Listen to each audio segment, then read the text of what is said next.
Hello नमस्कार दोस्तों, आज हम लाए हैं एसएससी सीजीएल 2021 का जो टीयर 1 का पेपर हुआ था। शिफ्ट फर्स्ट है जो 12 अप्रैल को हुआ था। चलो उसके मैथ के 25 सवाल अच्छे से सॉल्व करते हैं। जैसा कि सवाल नंबर इसमें पहला दिया गया है। क्या है सवाल? बोला है ये संख्याएं हैं, 3 संख्याएं हैं, इनका गुणनफल 13 से विभाजित करने पर प्राप्त शेष बताने की बात कर रहा है। क्या बोला? शेष प्राप्त करने की बात हो रही है। इसको हम कैसे सॉल्व करेंगे? देखो क्या बोला है, 335 इंटू 608 इंटू 5853 बाई 13 बोल रहा है। इसको सॉल्व करना। देखो इसको सॉल्व करने के लिए ऐसा मत सोचो सबको आपस में गुणा कर दे तब भाग दे, तो एक एक करके इसके साथ भी भाग कर देते हैं। देखो क्या होगा, 13 दूनी 26 होता है, दूनी 26 और 13 पचे 65, ये बच जाएगा -3। ठीक, और इसमें भाग करके देखें तो इसमें क्या होगा, 13 पचे 65, 73, इसमें भी -3 बचा। इसको और इसके साथ अगर करके देखेंगे तो इसमें -5 बच जाएगा। ठीक है, 13 पचे 85। ठीक, हाँ, अब इसको अगर हम सॉल्व करें तो -3 गुणे -5 होता है बटे 13 कर दोगे, ये क्या होगा, माइनस माइनस माइनस, तो माइनस आंसर आएगा। 3 3 9 बचे 45 बटे 13 हो जाएगा। ठीक, 45 बटे 13 हो जाएगा। अब देखो ये कितना होता है, 13 39, कितना हो जाएगा, 6 बटे 13 हो जाएगा। और देखो ये माइनस में है तो जो शेष फल बच जाता है, रिमाइंडर जो बचता है, तो क्या हो जाएगा, 13 - 6 हो जाएगा। आंसर क्या आ जाएगा, 7 आ जाएगा। क्या आ जाएगा आंसर, 7 हो जाएगा। ठीक, सवाल समझ में आ गया। चलिए अगले सवाल पे, अगला सवाल देखते हैं। क्या बोलता है ये सवाल? बोला निम्नलिखित व्यंजकों का मान बताइए। सिंप्लीफिकेशन का सवाल है, बहुत सिंपल सवाल है। इसको सॉल्व करो। क्या लिखा गया, 5 - 35 बटे 5 गुणे 15 प्लस 5 ये लिखा गया बटे 10 लिखा गया। ठीक, ये लिखा गया। इसको सॉल्व कर लो। क्या होता है, ये होता है 5 3 15 हो जाएगा, हो जाएगा। अब ये 3 का गुणा इसमें कर लो, 5 3 15, 3 3 9 1 10, 105 माइनस हो जाएगा। ये 5 प्लस 5 5 10 हो जाएगा, तो घटा दोगे तो ये हो जाएगा 93। ठीक, 93/10 हो जाएगा 9.3। 9 माइनस में है 9.3, लगभग क्या आ जा रहा है भाई लोग, ये देखो -9.5 आ जा रहा है। ठीक है, चले आगे। 5 3 15 होता है, यहाँ 5 होगा, सॉरी ये कितना होगा, 5 होगा, 9.5। ठीक है, अब अगला सवाल पे चलते हैं। देखो सवाल जो होते हैं, मेथड वही यूज करो जिसमें टाइम सबसे कम बचे और जिसमें कैलकुलेशन सबसे कम हो, वही मेथड यूज करना चाहिए। देखो ये सवाल क्या कहता है, 7 का सबसे छोटा गुणज कौन सा है। ठीक है, इसमें से 7 का सबसे छोटा गुणज कौन सा है, जिसे 8 9 12 और 15 से विभाजित करने पर प्रत्येक स्थिति में शेष 5 बचे। एक बार हम अगर क्या बोला कि अगर 9 से भाग दें तो उसमें शेष 5 बचना चाहिए। देख बोले जिसका डिजिट 9 से शेष जिसमें 5 बच जाएगा वो होगा 6 3 9, इसमें भी 5 बच रहा है, 8 1 9 इसमें भी 5 बच रहा है, 5 4 9 इसमें भी बच रहा है, 7 2 9 इसमें भी 5 बच रहा है। मतलब ये वाला नहीं लग पाएगा। तो अब हमें क्या करना है, इसमें सब में 5 शेष बच रहा है, मतलब 9 से अगर सब में भाग दे तो सब में शेष 5 बचेगा। तो हम कैसे ऑप्शन चेक करेंगे? बोला 7 का सबसे छोटा गुणज, 7 का सबसे छोटा गुणज, 7 का इसमें भाग करके देख लो क्या होता है। इसमें अगर भाग दें 7 1 9 7 हो गया, ये 7 चौक 28 हो जाएगा, 7 3 21, अगर 21 जाने के बाद इसमें 4 बच रहा है, ये ऑप्शन नहीं बचाएगा क्योंकि इसमें 7 का भाग करेंगे तो 4 आ जा रहा है। चलो इसमें देख लेते हैं, 7 3 21 हो गया, कितना बचा, 32 हो गया, 7 चौक 28 हो गया, 8 4 12 होता है, 45 बचा, 7 7 7 49 होता है, इसमें कितना बचेगा, इसमें शेष कितना बचेगा, 6 7 42 होता है, इसमें कितना 45 था, इसमें 6 7 42 हो गए, ये भी ऑप्शन नहीं होगा। ठीक, अब इसके बाद ये भी नहीं होगा तो अगला भी देख लें कौन कौन सा ऑप्शन नहीं हुआ। डी ऑप्शन नहीं हुआ, सी ऑप्शन नहीं हुआ। सिर्फ क्या करना है, 7 का भाग करिए, जो ऑप्शन आ जाएगा वही होगा। चलो हम इसको चेक करते हैं।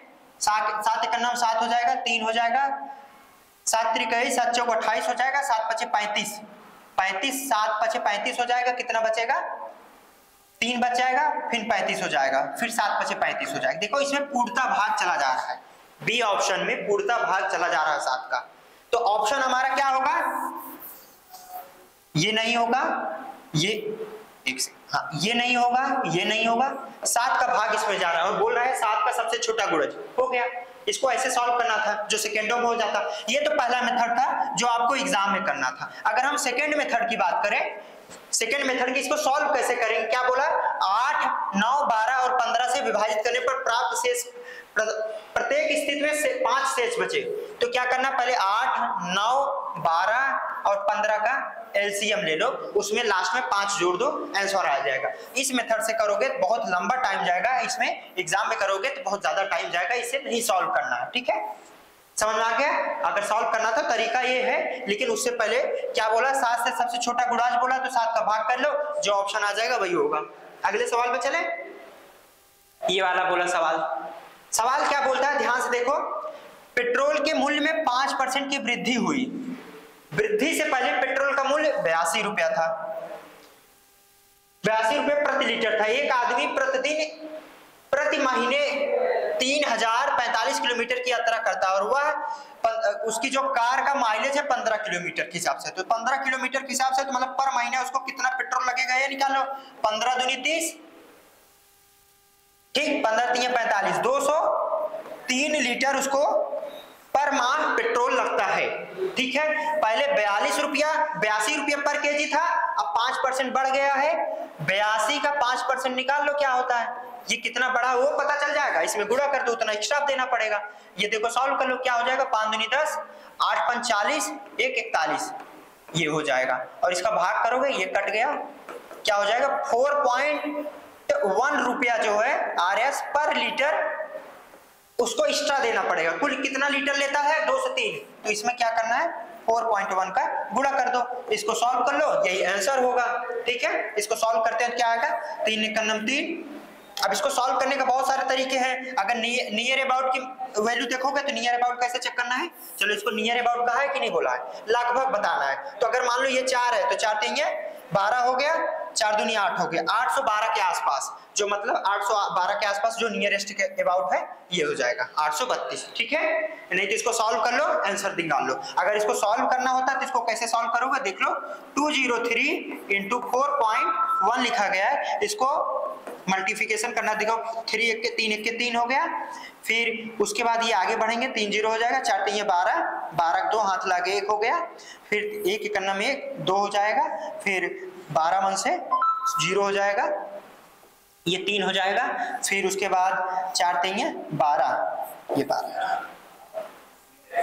ओ 4 3 12 बोल रहे हैं, 4 दूनी 8, लास्ट में 8 आ जाता। फिर से करो, करके दिखाते हैं क्या लिखा, देखो 203 × 4.1 लिखा है, ठीक है। पहले इसको गुणा करेंगे, फिर उसके बाद ये ट्रेन की तरह चलेगा, इसका आगे चलेगा तो फिर इसका इसके साथ चलेगा, फिर ये आगे जाएगा, फिर इसका इसके साथ जाएगा, लास्ट में ये खत्म होगा, फिर इसका इसके साथ हो जाएगा, समझ में आ गया। चलो सॉल्व करके देख लो, 3 का गया 1 में तो हो जाएगा 3, 3 का जाएगा 0 में तो हो जाएगा 0, फिर 4 वाला आ जाएगा, 4 3 12 हो जाएगा 2, हाथ लगा कितना 1, फिर 1 का जाएगा 2 में तो 2 हो गया, फिर उसके बाद 4 का 0 में जाएगा तो 0 हो जाएगा, 2 1 3 हो जाएगा, फिर 1 खत्म हो गया, अब 4 बचा 4 दूनी 8 हो जाएगा, ठीक। उसके बाद 1 अंक पे दशमलव लगाए, देख लो कितना हो गया 832.3, कितना है 832.3, मैच खा गया। चले अगले सवाल पे चले, समझ में आया। इसका वीडियो हमारे पास है कि जब हम कैसे दो से अधिक जो संख्या होती है उनका कैसे गुणा करते हैं, उसका वीडियो हमारे वीडियो में पड़ा है, चैनल पे जाके अच्छे से देख लो। चलो अगला देखते हैं सवाल क्या करता है। एक व्यापारी अपने वस्तु को 425 रुपए में बेचता है और उसे 15% की हानि होती है। अगर वो 5% लाभ अर्जित करने के लिए तो उस वस्तु को किस मूल्य पर बेचे। क्या बोला है, जो 425 रुपया है ये कितना परसेंट के बराबर है, ये 85% के बराबर होगा, ये 85% के बराबर, 85% जो है 825 है, कोई दिक्कत नहीं। देखो इसको सॉल्व करने के लिए और तेजी से हम बताते हैं, ये वाला मेथड देखो, 85% 825 है, तो बोला 5% लाभ अर्जित करना है, तो 5% मतलब 105 कितना होगा, x होगा, यही सॉल्व कर लो। ये तो पहला मेथड हो गया जो सेकंडों में एग्जाम में यही मेथड यूज करना है। देख लिए क्या 85% 825 था तो 105% मतलब लाभ बोल रहा है, कोई 100% होता है और लाभ अगर 5% का होता है तो 5% हो जाता है, तो 105% पूछ रहा है, इसको सॉल्व कर लेना है। इसको सॉल्व कर लोगे या हम इसको सॉल्व करें? चलो इसको सॉल्व कराते हैं। ये 13 × 5 = 65 हो,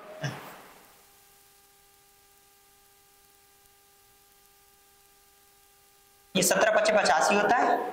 5 काट लो, 8 × 5 = 40 हो गए, 5 × 5 = 25 हो गया।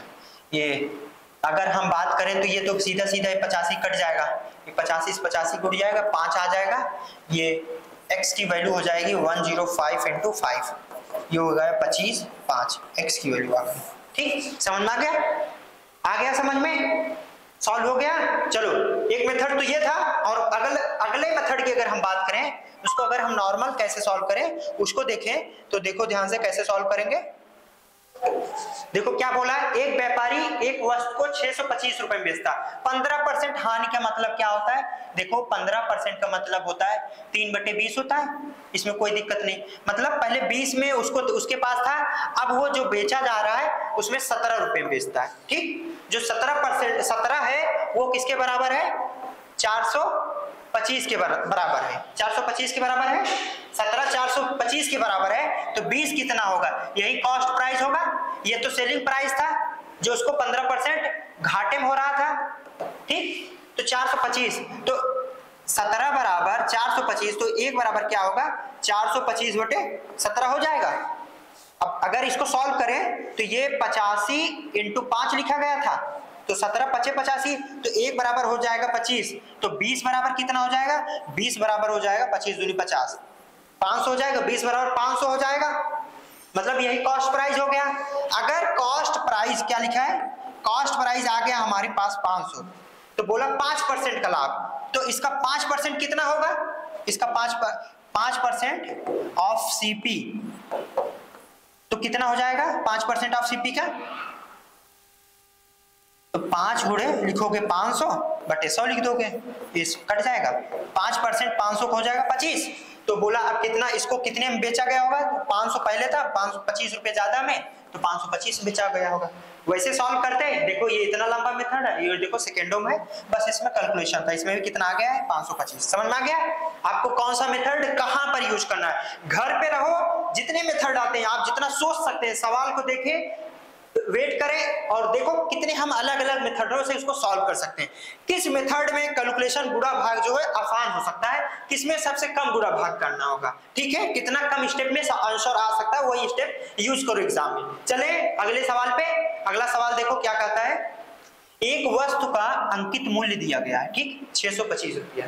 यदि अंकित मूल्य पर उसे 32% की छूट देनी पड़ी तो 25 रुपया का लाभ तब भी उसे होता है। मतलब अगर 625 रुपया लिखा गया है और उस पर 32% छूट देते हैं तब भी उसको 25 रुपया का प्रॉफिट होता है। ध्यान से देखो, पहले देखो क्या लिखा है, 625 लिखा है, इसका 32% निकाल लेते हैं। 32% की छूट देता है, तो मतलब पहले देख लेते हैं छूट कितने की देता है। चलो 32% निकाल लेते हैं, ये 32%, ठीक है। इसका 32% कितना होगा? ये देखो अगर हम 25 से काटे, 25 चौका 100 होता है, और इसको देखो 25 पैसा में 625 होता है, ठीक। तो अब देखो इसका 8 है, चौक 32 होता है, 25 8 कितना होता है? 200। मतलब 200 रुपया को उसने छूट दिया था। खरीदा कितना? देखो 625 था, 32% का उसने क्या दिया? छूट दिया। तो मतलब 200 रुपया की छूट दिया, जो 32% किसके बराबर है? 200 रुपये के बराबर है। तो अब कितना हो गया? 425 रुपया का हो गया। लेकिन ये बोलता है ये जो 425 में बेचा ना, इसमें भी 25 रुपया का इसको लाभ हो रहा है। तो अगर इसमें 25 रुपया का लाभ है तो कितने में खरीदा होगा? 400 रुपया में खरीदा होगा, तभी 425 में बेचा होगा, तभी 25 रुपये का लाभ हो रहा है। तो पूछ रहा है जो प्रतिशत लाभ है वो बताओ।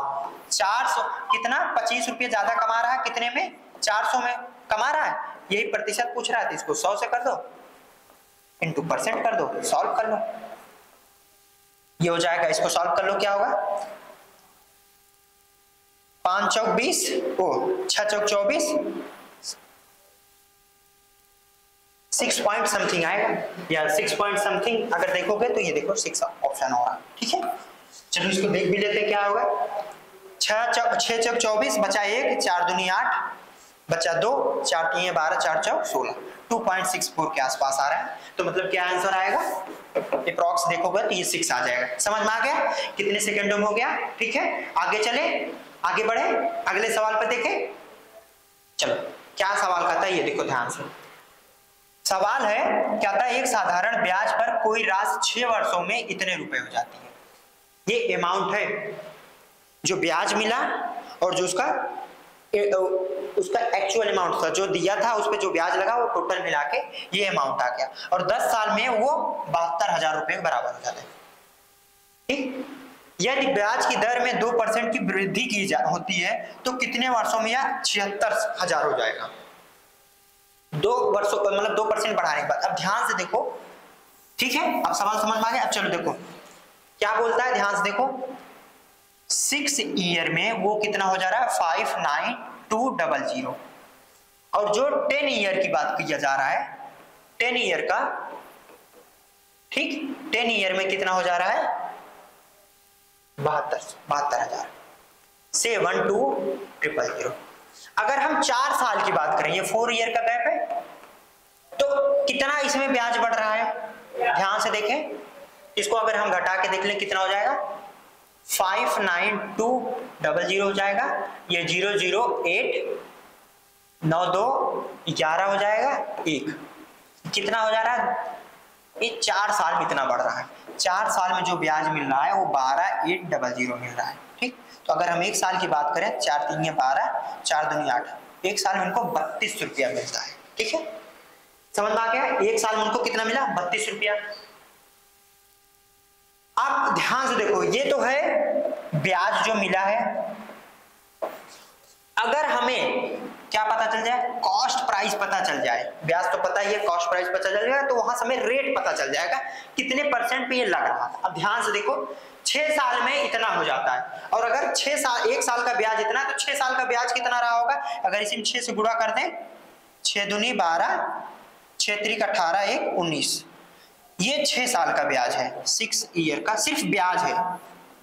ठीक, और लेकिन ये 6 साल में कितना हो जा रहा है इतना, इसमें से इतना घटा दे तो क्या बच जा रहा है, जो कॉस्ट प्राइस बच जा रहा है। कॉस्ट प्राइस कितना हो जा रहा है, अमाउंट माइनस ब्याज जो होता है उसको घटा देंगे तो ये हमारा बच जा रहा है क्या, देखो अमाउंट कितना है इतना, 6 साल का ब्याज कितना है इतना, इसको इसमें से घटा दिए क्या आ जा रहा है 4,000 कॉस्ट प्राइस आ गया।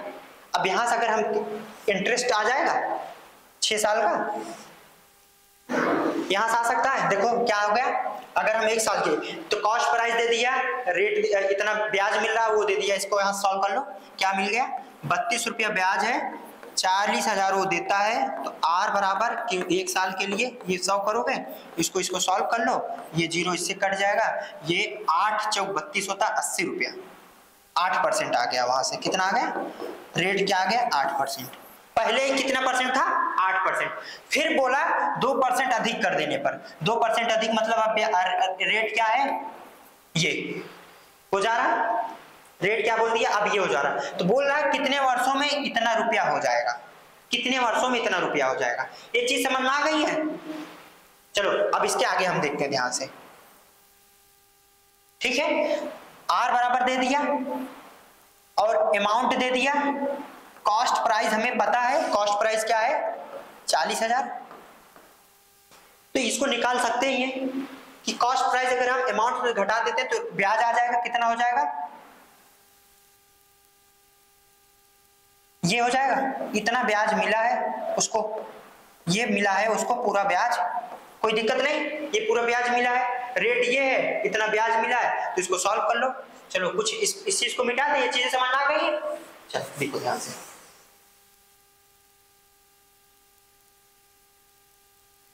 देखो ब्याज क्या आ गया, उसको कितना मिलता है 36,000 रुपया, रेट क्या है 10%, कॉस्ट प्राइस क्या है 40,000,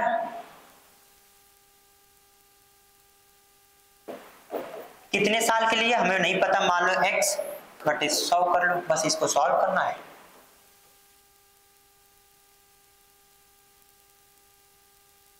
नौ चौक 36, x बराबर कितना आ रहा है 9 ईयर। ठीक, x बराबर कितना आ जा रहा है 9, समझ में आ गया। आगे चले, मैंने थोड़ा बड़ा बड़ा लिख दिया, थोड़ा एक लाइन से नहीं लिखे इसलिए थोड़ा बड़ा दिखने लगा, लेकिन ये सवाल सेकेंडों में हो सकते थे। चले आगे चले, अगले सवाल, हाँ ये सवाल दिया गया, देखो क्या दिया गया है, वर्तमान में ए और बी से 8 वर्ष छोटा है, ठीक है, कोई दिक्कत नहीं। यदि 4 वर्ष पहले इनकी आय का अनुपात 1:1 था, क्या था 1:2, 4 साल पहले था, ठीक, 4 साल ये पहले था, 4 साल ये पहले था, ठीक। तो बी की वर्तमान आयु पूछ रहा है, ये बी है तो इसका आयु कितना होगा यही पूछ रहा है, ठीक है। ध्यान से देखो, इन दोनों का डिफरेंस 1 है और यही 1 8 साल होता है, होगा, कोई दिक्कत नहीं होगा, क्योंकि बोला है उन दोनों के बीच का आयु हमेशा 8 वर्ष छोटा है। देखो 4 साल के बाद भी वो 8 साल छोटा रहेगा, 8 साल के बाद भी वो 8 साल छोटा रहेगा, वो हमेशा रहेगा। तो 1 बराबर 8 है तो इसमें क्या हो जाएगा, 1 का 8 हो जाएगा, इनका क्या हो जाएगा 16, मतलब इनका एज ए का क्या रहा होगा 8 साल रहा होगा, इनका क्या एज रहा होगा 16 साल रहा होगा, समझ में आ गया। अब ध्यान से देखो, अब बोला है 4 वर्ष पहले, तो 4 वर्ष इसमें जोड़ देंगे, 4 वर्ष बाद पता चल जाएगा इनका 20 हो चुका होगा, इनमें और जोड़ देंगे तो इनका 8 4 12 हो चुका होगा, ठीक, 4 वर्ष पहले। तो अब यही है वर्तमान वाला, यही तो वर्तमान है, कितना आ गया 20, ठीक। एक तो ये तरीका था, आप इससे कर सकते थे। एग्जाम की बात है तो आपको सेकेंडों में करना है, कैसे सॉल्व कर रहे हैं ये कोई नहीं चेक करेगा। अब अगर बात हो गई, अगर स्टेप टू स्टेप इसको कैसे सॉल्व करेंगे उसको ध्यान से देखें। क्या बोला है, 4 वर्ष पहले उनकी आय का अनुपात ये दिया गया, मान लो आय का अनुपात x, उनका एक का x था, अगले का y था, ठीक है। x माइनस 4 वर्ष पहले बोला है x minus 4 upon y minus 4 equal to क्या हो जाएगा 1/2 हो जाएगा।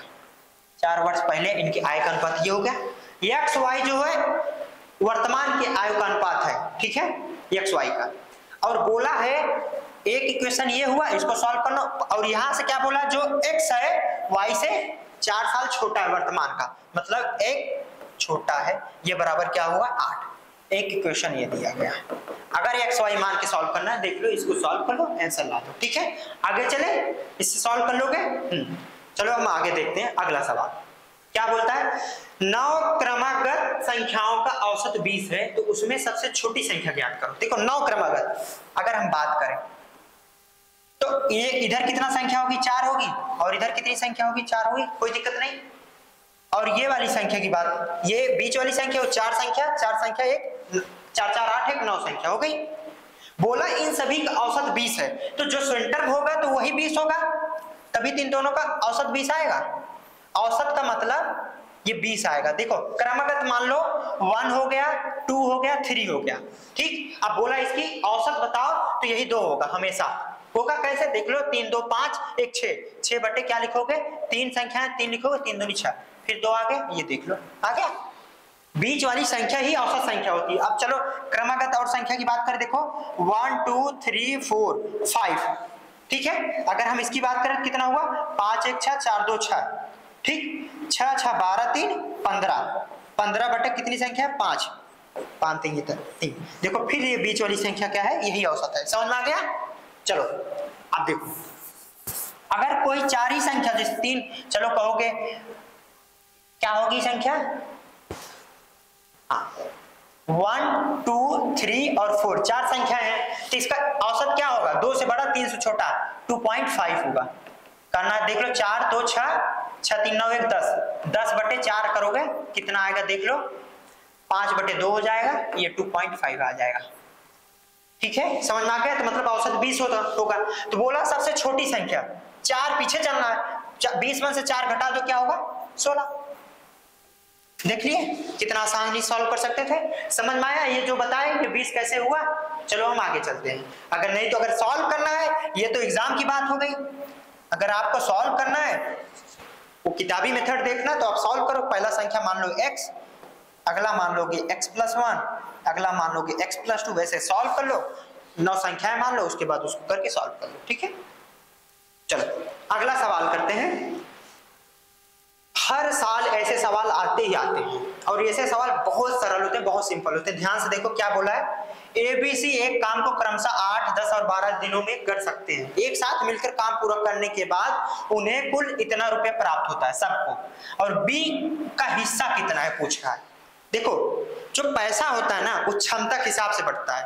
क्षमता का मतलब ऐसे समझो, अगर मैं और मेरा दोस्त है, मैं जिस काम को 10 दिन में कर दूंगा और मेरा दोस्त अगर वो 2 दिन में काम कर देगा तो मेरे से ज्यादा पैसा पाएगा क्योंकि वो 2 दिन में कंप्लीट किया। ठीक है, उसकी जो क्षमता है मेरे से बहुत ज्यादा। चलो इसको सॉल्व करते हैं। क्या बोला, 8, 10 और 12 इनका एलसीएम पहले ले लो। क्या होगा, देखो इसमें अगर देखोगे तो इसमें 4 3 12 होता है, इसमें देखोगे तो 5 गुणे 2 है, इसमें देखो पूरा 8 है, तो यहाँ से 8 ले लेंगे, यहाँ से 5 ले लेंगे, यहाँ से 3 ले लेंगे, हो जाएगा 8 5 40, 4 3 12 है, 120 आ गया। ठीक, अगर हम इसको सॉल्व करें यहाँ से ये 15 आ जाएगा, और यहाँ से देखें तो 5 दूनी 10, 4 3 12 आ जाएगा, और उसके बाद 12 की बात करें तो 4 3 12, 5 दूनी 10 आ जाएगा। ये इनकी, ये सब जो है ये क्या है, इनकी क्षमताएं हैं। ठीक, ये क्या है, इनकी क्षमता है, इफिशियंसी है। ठीक, ये 10 है। ठीक, तो पैसा भी इसी अनुपात में बटेगा। अब देखो कुल ये कुल क्षमता कितनी थी, 7 3 37। ठीक, 37 बराबर दिया है 5 5 5 5 0। ठीक, तो पूछ रहा है बी मतलब 12 बराबर क्या होगा, यही है बी, इसी की पूछ रहा है। तो 1 बराबर यहाँ हो जाएगा 55 बटे 37 गुणे 12 वाला। अब 12 का पूछ रहा है तो यहाँ से 12 का गुणा कर दोगे, बस यही सॉल्व करना है, सॉल्व हो जाएगा।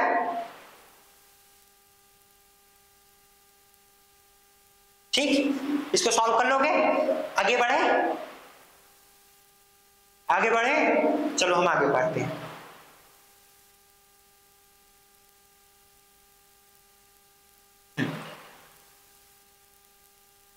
चलो, 2 ट्रेनों के चाल का अनुपात दिया है 2:7। ये स्पीड का अनुपात है, क्या ये क्या है, स्पीड का अनुपात। ठीक, यदि पहली ट्रेन 5 घंटे में 250 किलोमीटर चलती है, तो अगर पहली ट्रेन, जो मान लो पहली ट्रेन है, उसकी स्पीड क्या हो जाएगी, 50 किलोमीटर पर आवर हो जाएगी, कोई दिक्कत नहीं, 50 किलोमीटर पर आवर हो जाएगी। तो ये 2 जो है वो 50 के बराबर है, 2 50 के बराबर, 1 25 के बराबर हो गया, तो जो 7 है 7 गुणे 25 के बराबर हो जाएगा, कोई दिक्कत नहीं। जो बी की चाल है, ये दोनों ट्रेनों की चाल किमी प्रति घंटा का योग कितना होगा, मतलब क्या बोला है, 7 गुणे 25 प्लस 2 गुणे 25, यही पूछ रहा है। एक तो ये मेथड हो गया, इससे सॉल्व करोगे। चलो हम इससे कम सेकंड में बता दें। एक तो ये था जिसमें सबसे कम टाइम लग रहा था, लेकिन हम इससे भी कम टाइम में बताते हैं। चीज समझ में आ गई, इसको सॉल्व कर लो, आ जाएगा 25 7 175, 25 दूनी 50, ये जोड़ दो, इसमें 50 जोड़ दोगे 5 7 5 12 225। एक तो ये हो गया, आ गया, यहाँ कोई दिक्कत नहीं, इसको मिटाते चलो सेकेंडों की बात करते हैं ना, क्योंकि आपको एग्जाम क्लिक करना है। ठीक है, ये समझ में आ गया ना। अब चलो ध्यान से देखो, बोला क्या, स्पीड का योग बताना, दोनों ट्रेनों की चाल का योग बोला है। औसत कितना है, 7 2 9 हो रहा है।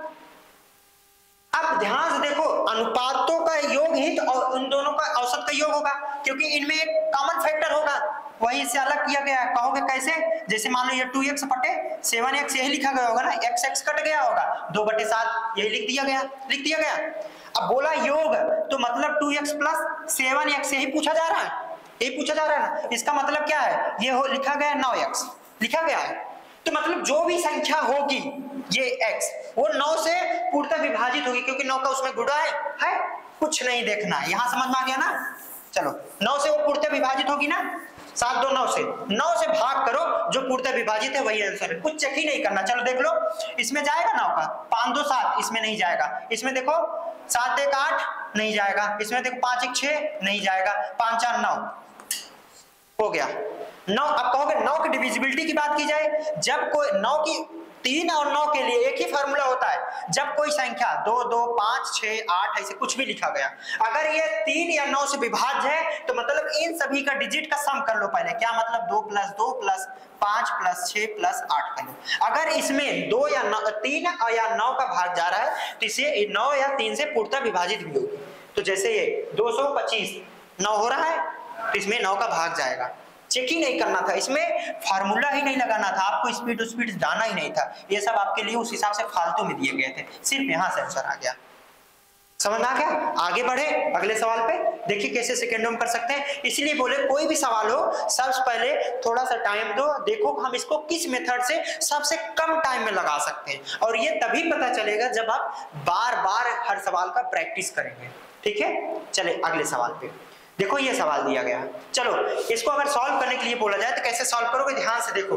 देखो बहुत सारे लड़के क्या करेंगे, लिखेंगे इसमें सर लिखा गया है क्या, अगर हम बात करें तो लिखा ऐसे गया 70 का क्यूब प्लस 20 का क्यूब माइनस 90 का क्यूब, ये लिखा गया, ये लिखा गया। अब क्या करेंगे, कहेंगे देखो a cube minus b cube एक बार लगा दो, या a cube plus b cube लगा दो, ये लगाओगे, ऐसे करोगे। एग्जाम है तो मतलब इतना लेंदी प्रोसेस तो नहीं होगा कुछ। चलो हम आसान वाला बताते हैं, ध्यान से देखो। ये क्या लिखा गया, अगर मान लें a का क्यूब लिखा गया, ये b का क्यूब लिखा गया, ये c का क्यूब लिखा गया, अगर हम इसको अंदर कर दें तो कोई दिक्कत नहीं ना, कोई दिक्कत नहीं। ध्यान से देखो a plus b plus c बराबर क्या हो रहा है, 70 प्लस 20 90 माइनस 90 कितना हो रहा है, 0। ध्यान से देखो क्या लिखा गया, a प्लस बी प्लस सी मतलब ये है बराबर 0 लिखा गया, लिखा गया।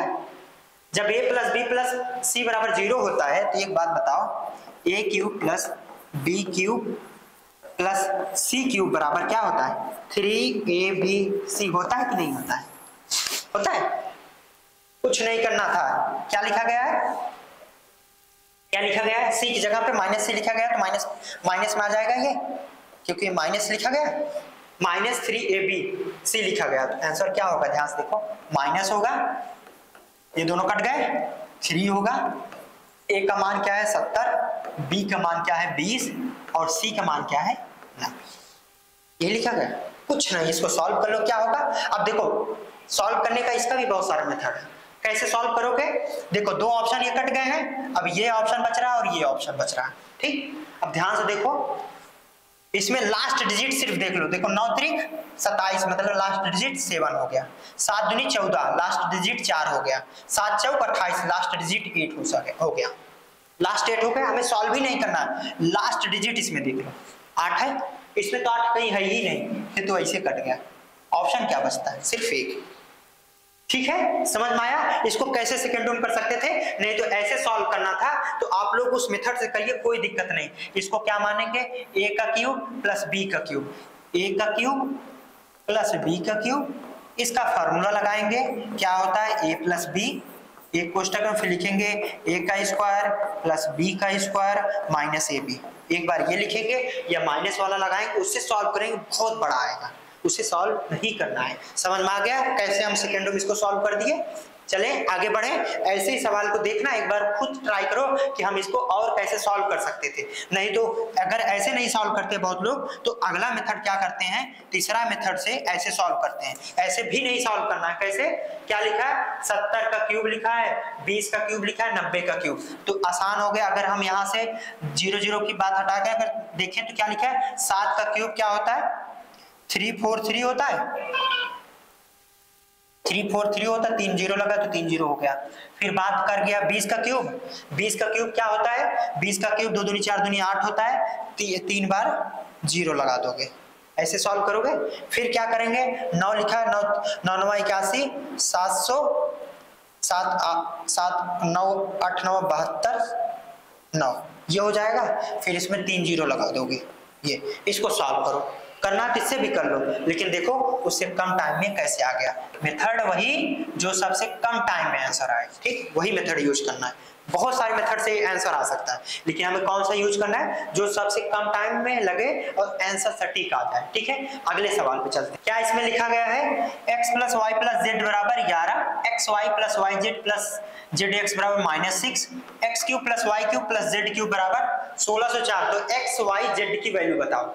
तो देखो क्या फार्मूला होता है, एक्स क्यूब प्लस वाई का क्यूब प्लस जेड का क्यूब -3xy जेड बराबर होता है एक कोष्टक में x plus y plus z. ठीक है, अगले में क्या होता है, x plus y plus z का क्यूब माइनस नहीं स्क्वायर होता है, ये स्क्वायर होता है, square -3xy plus y z plus z x, ये होता है। ठीक है, बस इसमें ये वैल्यू पुट करनी है।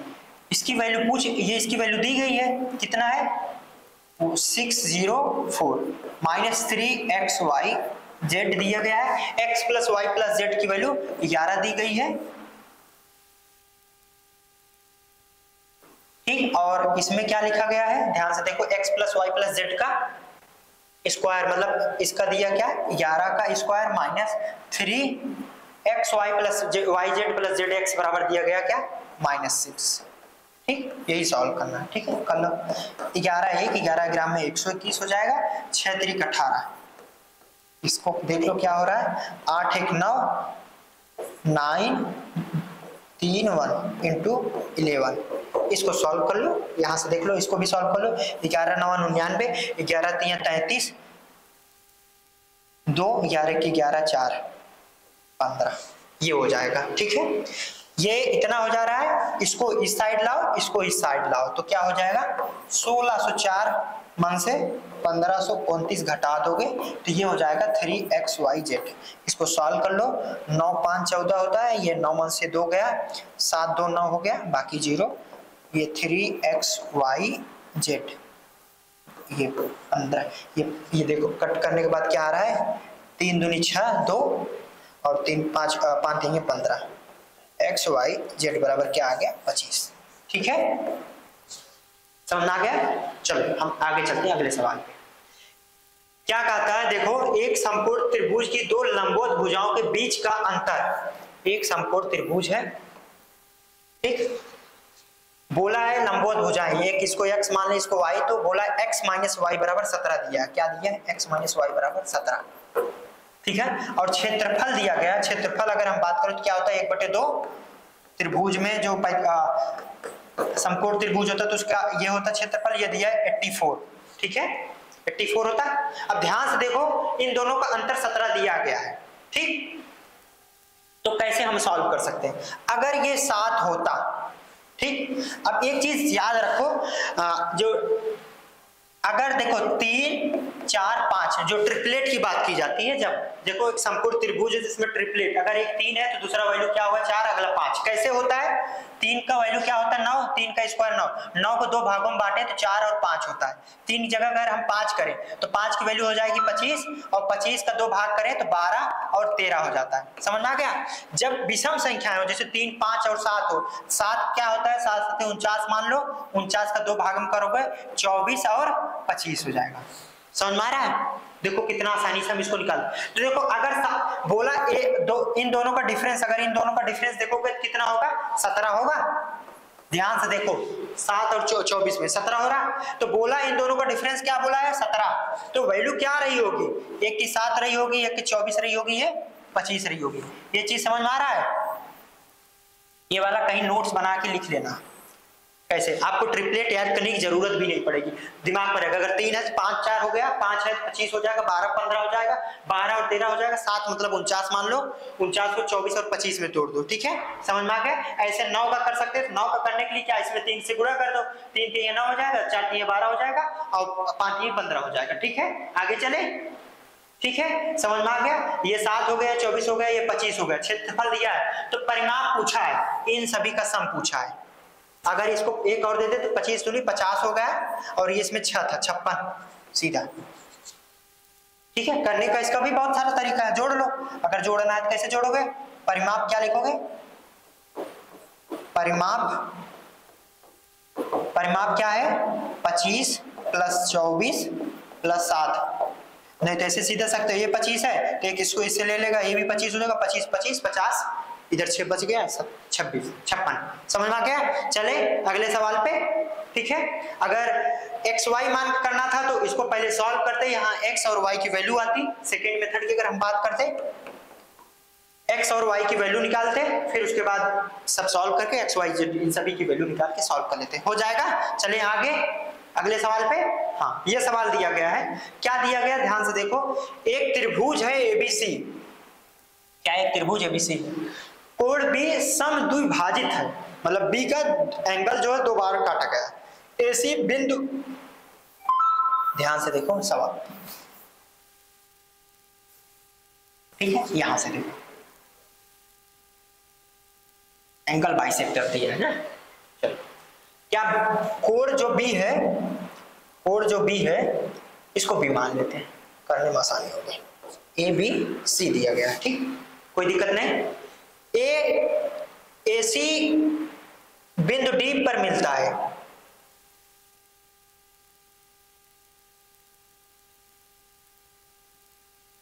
ये डी बिंदु पर मिलता है, ठीक है।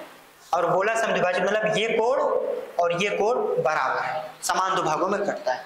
तो मतलब अगर कोण इसकी हम बात करें तो ये क्या हो जाएगा? A b upon a c equal to क्या हो जाएगा? A b upon a c, a b upon b c बराबर हो जाएगा, ये हो जाएगा A D upon D C हो जाएगा। बस इसको सॉल्व करना, देख लो ए बी की वैल्यू क्या है 12,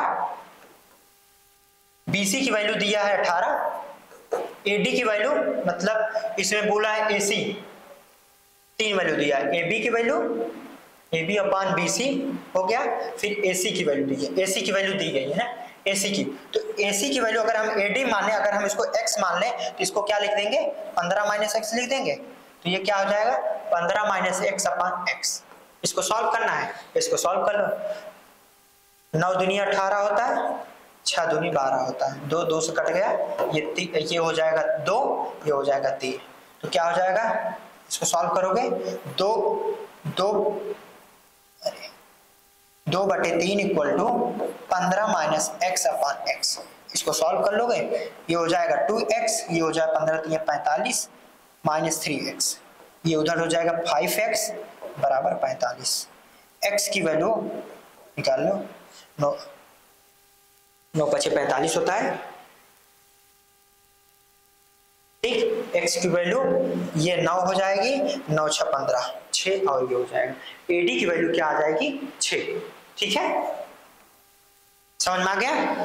चले, क्योंकि ये एंगल बाइसेक्टर है तो वहां जो साइड वाला लेंथ होता है वो इतना अपान इतना इक्वल टू इतना अपान इतना हो जाएगा। समझ में आ गया?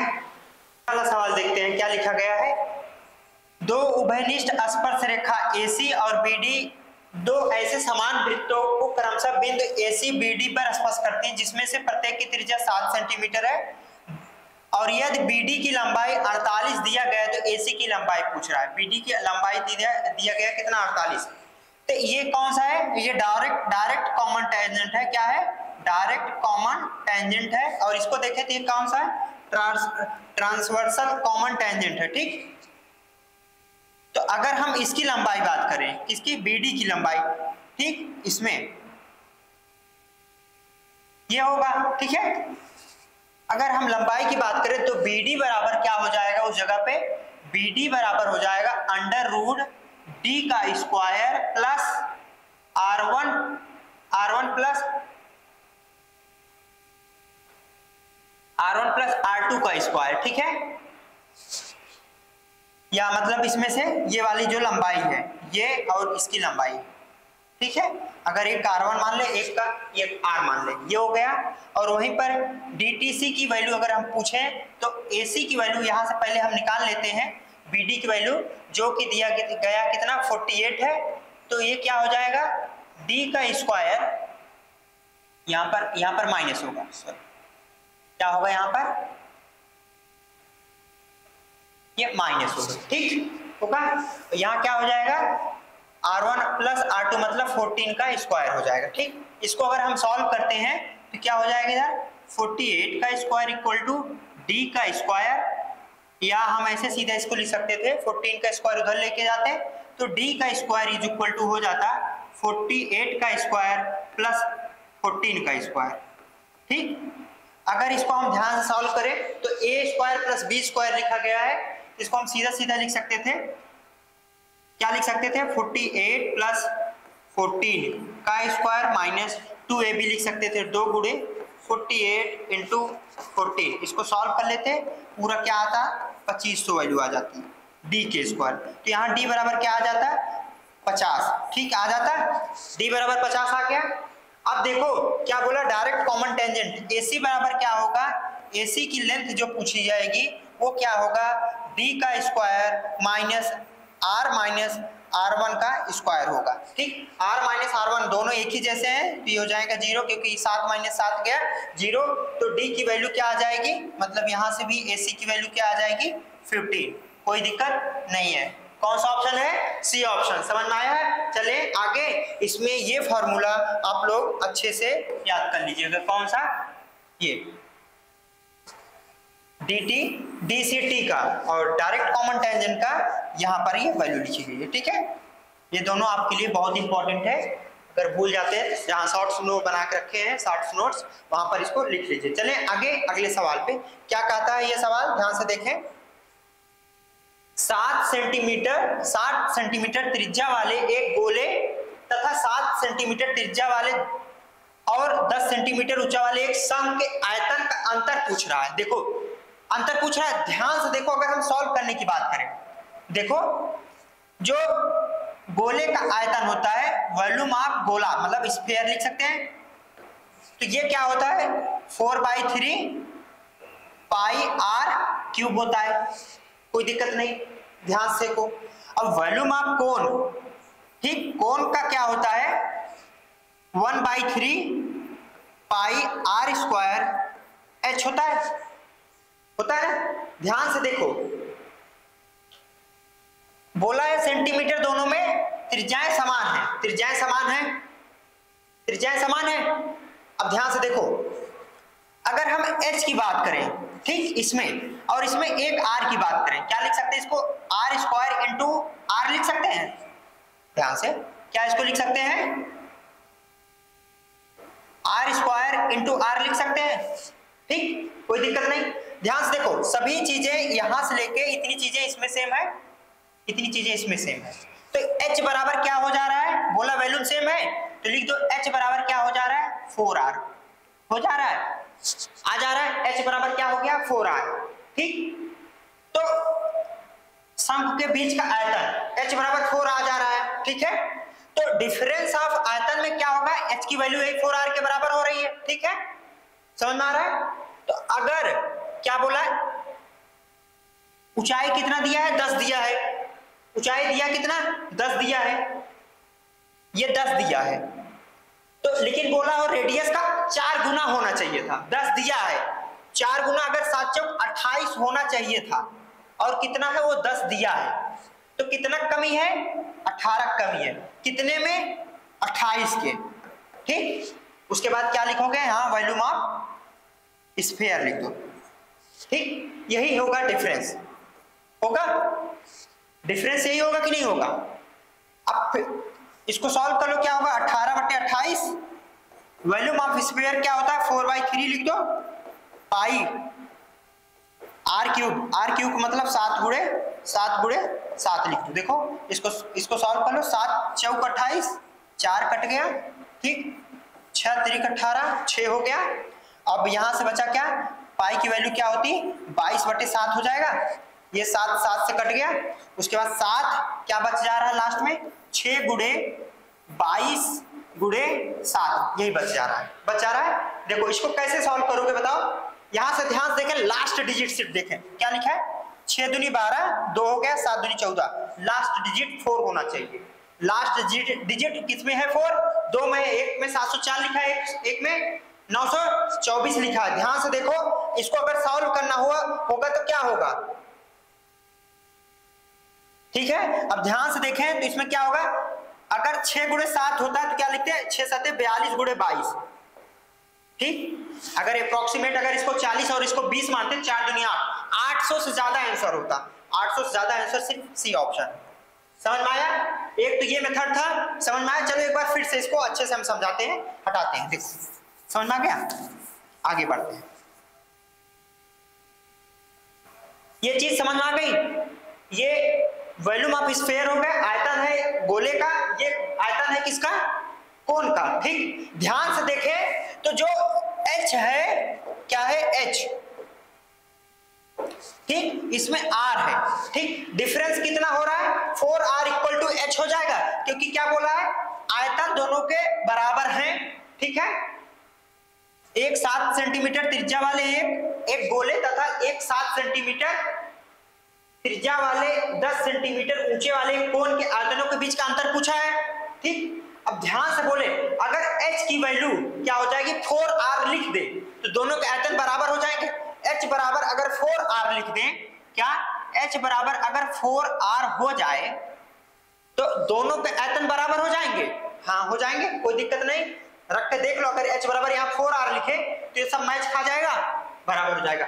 लेकिन क्या बोला, तो 4R, R का वैल्यू कितना है, 7 दिया गया है, R का वैल्यू कितना दिया गया है, 7 दिया गया है। ठीक, अगर R का वैल्यू 7 है तो H बराबर हो जा रहा है 28 हो जा रहा है, लेकिन हमें H की वैल्यू गिवन कितना है, 10, ये जो गिवन है। ठीक, 10 दिया गया है, कितना कम है, 18, इसको और चाहिए था, कितने से, 28 से। और ये जो डिफरेंस आ रहा है किसका आ रहा है, वॉल्यूम ऑफ स्फीयर, दोनों के बराबर हो रहे हैं तो वॉल्यूम ऑफ स्फीयर यहां लिख दो, यही तो है डिफरेंस। डिफरेंस आप दोनों ये क्या लिख सकते हैं, डिफरेंस ऑफ स्फीयर माइनस कोन, यहां लिख सकते हैं, यही होगा। इसको अगर हम सॉल्व करते हैं, बस इसको सॉल्व करना है, 28 हो गया, इसको लिखोगे 4/3 पाई मतलब 22/7, R क्यूब मतलब 7 × 7 × 7, यहाँ कोई दिक्कत नहीं, ये 7 कट गया, 7 चौक 28, ये 4 हो गया, ये 4 से कट गया, 6 3 18, ये 6 हो गया। यहां से अगर ध्यान से देखो, 6 गुणे 7 गुणे 22 आ रहा है, आ रहा है। एक बार इसको और गुणे 6 7 42 गुणे 22, लास्ट में 2 दूनी 4, 4 होना चाहिए, 2 ऑप्शन हुआ। लेकिन अगर हम इसको 20 माने और इसको 40 माने तो 20 गुणे 40 800 से अधिक होगा, क्योंकि 42 गुणे 44 है, तो 800 से अधिक वैल्यू क्या हो रही, 924, खत्म। समझ में आ गया? ये तो हो गया सिंपल मेथड जो आपको एग्जाम में करना था। अब बात हो गई सेकेंड मेथड की, कैसे इसको हम सॉल्व करेंगे। ध्यान से देखो क्या बोला, volume of sphere equal to क्या होता है, 4/3 पाई मतलब 22/7, या ऐसे सीधा लिखो क्योंकि सॉल्व करना है, डिफरेंस पूछ रहा है, पाई इंटू 7 × 7 × 7 पूछा है। ठीक, और क्या पूछा है, वॉल्यूम ऑफ कोन बराबर क्या हो जाएगा, 1/3 पाई R स्क्वायर मतलब 7 × 7 × 10, ये हो जाएगा। बोला है इसका difference, volume of sphere minus volume of cone, ये पूछ रहा है, क्या हो जाएगा, 4/3 पाई 7 × 7 × 7 माइनस 1/3 पाई इंटू 7 × 7 × 10। ठीक, ध्यान से देखें तो कॉमन क्या हो सकता है, देखो 2 कॉमन हो सकता है, 3 कॉमन हो सकता है, पाई इसमें भी 2 बार 7 है, इसमें भी 2 बार 7 है, यहाँ से 2 हो जाएगा, तो 2 बार 7 7 कॉमन हो जाएगा, ये कॉमन हो गया। ठीक, यहाँ से क्या बच रहा है, 2 बच जा रहा है, यहाँ से क्या बच रहा है, 2 × 7 बच रहा है, 2 × 7 बच जा रहा है। ठीक,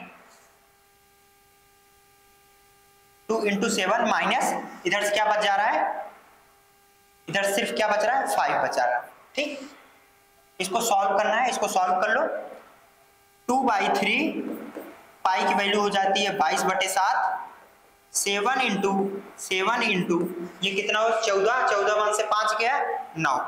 ठीक, यहां से इसको अगर हम काटें तो ये 3 हो जाएगा, कोई दिक्कत नहीं है, 3 हो जाएगा। उसके बाद ये 7 7 कट गया।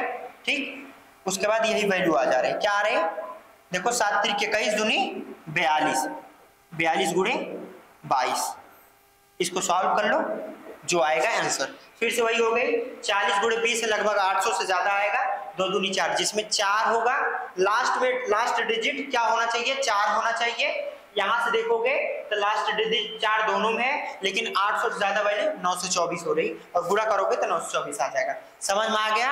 आगे चले अगले सवाल पे। हाँ समझ में आ गया? ये जो मेथड था सिंपली अगर करते तो ऐसे सॉल्व करते। ठीक है, अगले सवाल पे चलते हैं, ये क्या कहता है। ठीक है, क्या कहता है सवाल, देखो ध्यान से।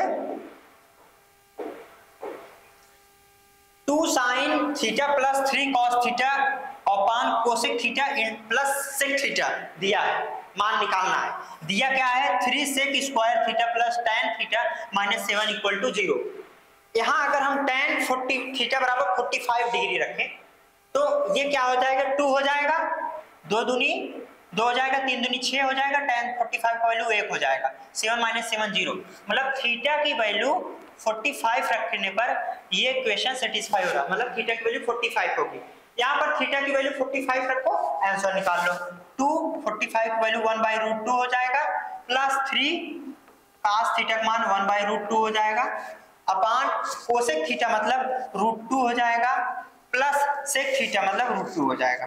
कोई दिक्कत नहीं है। इसको जब यहाँ सॉल्व करते हैं तो क्या होगा देख लो, ये हो जाएगा 3 तो 5 बटे √2 हो जाएगा, और नीचे हो जाएगा 2√2। ठीक, कोई दिक्कत नहीं। इसको सॉल्व करोगे तो 5/4 हो जाएगा, 5/4 मतलब ऑप्शन सी। समझ में आ गया? चलिए अगले सवाल पे चलो। अगर नहीं तो ऐसे नहीं तो आप सेक स्क्वायर थीटा बराबर लिख सकते थे 1 प्लस कॉट स्क्वायर थीटा, वहां से tan थीटा की वैल्यू आ जाती, फिर उसके बाद थीटा की वैल्यू निकाल के आगे सॉल्व कर सकते थे। अगले सवाल पे चलते हैं। क्या कहता है यहाँ पर वैल्यू, देखो ध्यान से, कॉट बी बराबर 12/5 दिया है, तो सेक थीटा की वैल्यू है, मतलब सेक बी की वैल्यू पूछ रहा है, क्या सेक बी की। ठीक है, ध्यान से देखो, ट्रिपलेट की बात अगर हम करें, क्या ट्रिपलेट की बात करें, अगर हम ये बी है, ठीक, कॉट थीटा बराबर क्या होगा 12/5 होगा, अगर ये 5 है ये 12 क्या होगा, ये 13 होगा। अब कहोगे कैसे, ध्यान से देखो कैसे याद करना है। 3 का 3 4 5 होता है, 3 को क्या कर दो 9, 3 का स्क्वायर कर दो। देखो अगर हम 5 की बात करें तो 5 का स्क्वायर क्या होता है 25, 25 को 2 भागों में काटेगा 12 और 13 होगा। अब अगर हम 7 की बात करें, 7 मतलब क्या होता है 49, 49 को क्या करोगे 24 और 25 से, ठीक है। और फिर अगर कहोगे 9 की बात करोगे तो 9 को इसका इसमें 3 का गुणा कर दो, हो जाएगा। चलें आगे अगले सवाल पे। अब देखो यहां से ये वैल्यू हमें पता चल गई है, बस किसकी वैल्यू बोल रहा है, सेक बी का, सेक बी का 13/12 हो जाएगा, यहां से बी ऑप्शन। चले अगले सवाल पे चले, समझ में आया? चलो ये वाला सवाल क्या कहता है, एक ऊर्ध्वाधर खंभा और एक ऊर्ध्वाधर मीनार, एक ऊर्ध्वाधर खंभा हो गया, ध्यान से देखना, ठीक है।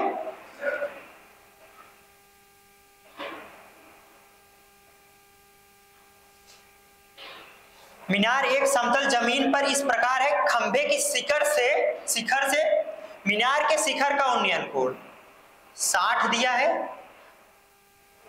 तथा मीनार के तल से अवनमन कोण 30 दिया है। ये कितना दिया है, 30 दिया है। यदि खंभे की ऊंचाई 24, ये खंभा है 24, तो मीनार की ऊंचाई बताओ। ये वाली वैल्यू पूछ रहा है, ठीक, इसी की वैल्यू पूछ रहा है। ध्यान से देखो, ठीक, ध्यान से देखो, अगर हम यहां पर tan 30 डिग्री देखते हैं, tan थीटा बराबर क्या होगा, ये बटे ये, अगर ये 1 हो जाएगा क्या हो जाएगा, ये √3 हो जाएगा, एक 1/√3 होता है tan थीटा बराबर। और इसमें देखें तो क्या हो जाएगा, √3/1 हो जाएगा, 1 बराबर ये 1 हो जाएगा, 1 बराबर √3 दिया तो 3 बराबर क्या हो जाएगा, √3 बराबर क्या हो जाएगा 3 हो जाएगा, हो जाएगा। समझ में आ गया? तो देखो 1:24 दिया है, तो 3:बराबर मतलब 1:बराबर दे दिया 24। टोटल लेंथ पूछ रहा है, अनुपात कितना हो रहा है 4, 4:बराबर क्या होगा 24 × 4। इसको सॉल्व करो, नहीं तो क्या करना, 4 × 4, 4 चौक 16, लास्ट में क्या होना चाहिए 6, लास्ट में 6 हो गया, ठीक। जरूरी नहीं कि पूरा गुणा करो। एक मेथड आया समझ में, आया सवाल समझ में? फिर से एक बार इसको समझाते हैं क्या बोला। देखो tan थीटा बराबर क्या होता है 1/√3 होगा। हम इस ट्रायंगल की बात करें तो, ठीक, इस ट्रायंगल की बात करें, इस ट्रायंगल की बात करें, देखो ध्यान से, tan थीटा बराबर 1/√3 हुआ, क्या होगा, ये 1 हो जाएगा, ये √3 हो जाएगा, कोई दिक्कत नहीं, √3 हो गया। अगर 60 है, tan 60 बराबर क्या होता है √3/1, तो 1 बराबर √3 है, तो √3 बराबर क्या होगा, देखो ध्यान से, अगर tan 60 बराबर क्या होगा √3/1 होगा, लेकिन 1 बराबर दिया है, 1 बराबर √3, तो 3 ऊपर √3 बराबर क्या हो जाएगा, 3 हो जाएगा कि नहीं हो जाएगा, हो जाएगा कि नहीं हो जाएगा, समझ में आ गया। तो ये हो जाएगा 3 और ये 1 है, ये 3 है, टोटल क्या हो गया 4 के अनुपात में, तो 1 अनुपात बराबर 24 तो दिया है, तो 4 अनुपात बराबर 24 गुणे 4 हो जाएगा, ठीक, समझ में आ गया। चले आगे अगले मेथड से सॉल्व करें। अगर हमें इसे दूसरे मेथड से सॉल्व करना होगा तो हम उसको कैसे सॉल्व करते हैं, चलो देखो ध्यान से, ठीक,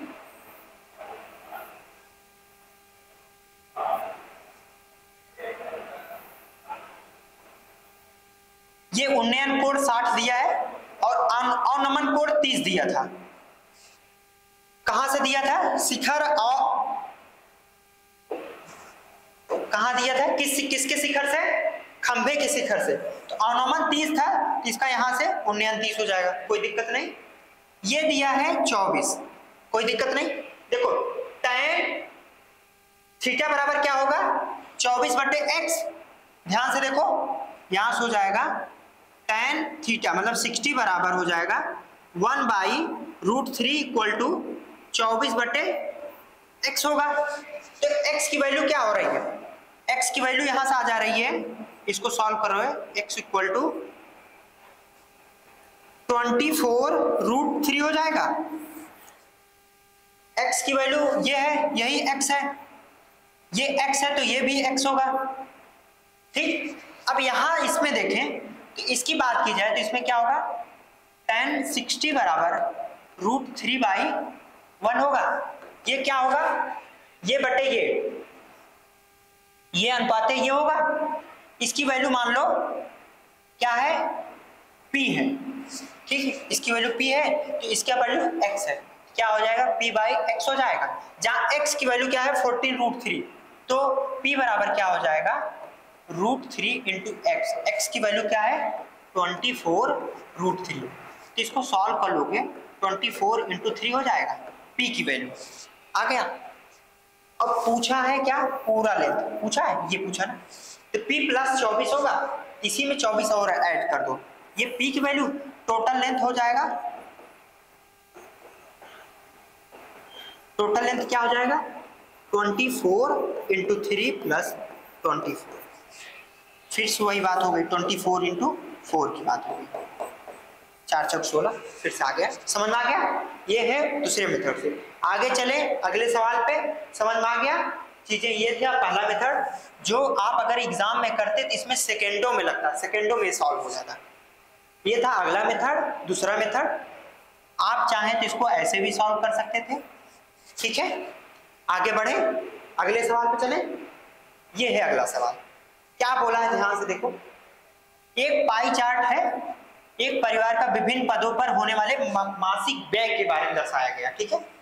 किराए पर खर्च की गई राशि पारिवारिक आय का, जो परिवार का पूरा आय है उसमें तुम किराए पे कितना खर्च कर रहा है वही पूछ रहा है, रेंट पे कितना खर्च कर रहा है पूरे माह से। अगर हम पूरे की बात करें तो ये 360 है पूरा, तो हम 60 डिग्री खर्च कर रहे हैं 360 का, ये परसेंट पूछ रहा है तो इसको परसेंट में कर दो, ये हो जाएगा, इसको सॉल्व कर दो, लो इसको यहाँ से काट दो, 36 हो गया, ये हो जाएगा 50/3, तो क्या हो जाएगा 50/3, इसको देख लो क्या हो रहा है, 16 48 1 49 1 50, बी ऑप्शन, ठीक। आगे चले अगले सवाल पे, समझ में आया, ठीक है। चलो ये वाला सवाल क्या कहता है, ध्यान से देखो, ये सवाल क्या कहता है, निम्नलिखित बार ग्राफ 14 से 18 तक ए और बी के प्रकार की कारों का मिलियन में निर्यात को दर्शाया गया है, ठीक है, ग्राफ का अध्ययन करें और उसके बाद दिए गए प्रश्न का उत्तर दीजिए। सवाल क्या कहता है, ध्यान से देखो। 14 और 18 में ए प्रकार की कुल कारों का निर्यात पूछ रहा है। 14 और 18, 14 ये है, 18 ये है, ए वाला ये है, ठीक है, ये और 18, तो कितना है टोटल 5। अनुपात पूछ रहा है, ठीक है, अनुपात लगा दो। 15 और 17 में बी प्रकार के कारों का अनुपात, 15 और 17 में, 15 ये हो गया, 17 ये हो गया, बी का मतलब ये और ये पूछ रहा है। अगर इसको जोड़े तो कितना हो रहा है, 2 2 4 1 5, 525 हो जा रहा है, यही का अनुपात पूछ रहा है। ये अगर हम 25 से काटें तो कितना हो जाएगा, 25 दूनी 50, ये हो जाएगा 20, ये 25 दूनी 50, 25 के 25, 20 अनुपात 21, ठीक है, 20 अनुपात 21। समझ में आ गया? आगे चले अगले सवाल पे, देखिए हम इसको सेकेंडों में कैसे सॉल्व कर सकते थे। चलो हम आगे चलते हैं अगले सवाल पे। समझ में आ गया? चलो ये सवाल है, हाँ ये सवाल है। सवाल क्या कहता है, ध्यान से पढ़ो। एक 30 अंकों की एक परीक्षा है, उसमें 40 छात्रों द्वारा प्राप्त किए गए अंकों को दर्शाया गया है, ठीक है। जो 30 नंबर का एक पेपर था, 40 छात्र पेपर दिए, ये 40 छात्र, कोई 0 से 5 के बीच में 2 बच्चे हैं, 5 से 10 नंबर जो पाए हैं 8 बच्चे हैं, 10 से 15 नंबर 7 बच्चे पाए हैं, ये दिया गया है। पूछा है किस छात्र को परीक्षा पास करने के लिए कम से कम 10 अंक प्राप्त करने होंगे, किसी छात्र को, ठीक है। फिर बोला किसी छात्र को, तो 10 से कम अंक बोला है, तो निम्नलिखित छात्रों ने कुल अंकों के 2/3 का अंक से कम, फिर से क्या बोला, एक बार ध्यान से पढ़ो, हाँ, कितने छात्रों ने कुल अंकों के 2/3 से कम अंक प्राप्त किया। कुल अंक कितने थे, 30, 30 का 2/3 से कम कितने लोग पाए हैं, मतलब 20 नंबर से कितने लोग कम पाए, 20 नंबर से कम, ठीक है, 20 नंबर से कम, ये है 20 नंबर, कितने लोग हैं, इतने लोग हैं, ठीक। जोड़ दो इसको, क्या जोड़ना है, 2 + 8 + 7 + 8, ये जोड़ना है। 8 2 10, 8 7 15, 15 और 10 कितना हो जाएगा, 25। समझ आ गया? समझ आ गया? चले अगले सवाल पे हल करें अच्छे से, देखते हैं ये क्या कह रहा है। क्या बोला, निम्नलिखित ग्राफ है 5 राज्यों का ABCD युवाओं पे कुल संख्या दिया गया है, ठीक है। तो रोजगारशुदा की संख्या लाखों में, सबका जो यूथ है और एम्प्लॉयड यूथ है, जो नौकरी पाए हैं और जो नौकरी नहीं पाए, मतलब कुल बच्चों में से कितने लोग नौकरी पाए।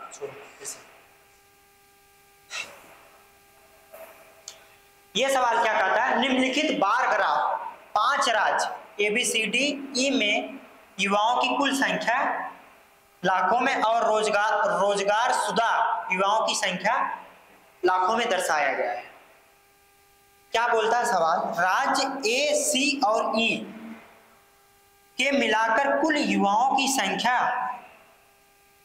A, C और E में यूथ की बात कर रहा है, A, C, E में यूथ की बात कर रहा है। यूथ ये है 12, 11.5 और 9, कितना हो जाएगा, 9 1 10, 20, 10 30 2 32.5, कितना हो जाएगा, 32.5। राज्य B, C और D में, ठीक, राज्य B, C और D में मिलाकर कुल रोजगारशुदा युवाओं की कुल संख्याओं का अनुपात बोल रहा है। किसमें B, C और D में कौन लोग जो रोजगार पाए हुए हैं, 7 10 और 7, ये कितना हो जाएगा, 7 7 14, 10 24.5, क्या है 24.5। इसको सॉल्व करना है, ये पॉइंट से कट जाएगा, 5 से इसको काट दो, 6 पंचे 30, 5 पचे 25, अनुपाते 5 चौक 20, 9 पचे 45। ठीक है, यहां से इसको देखो कौन सा ऑप्शन है, डी।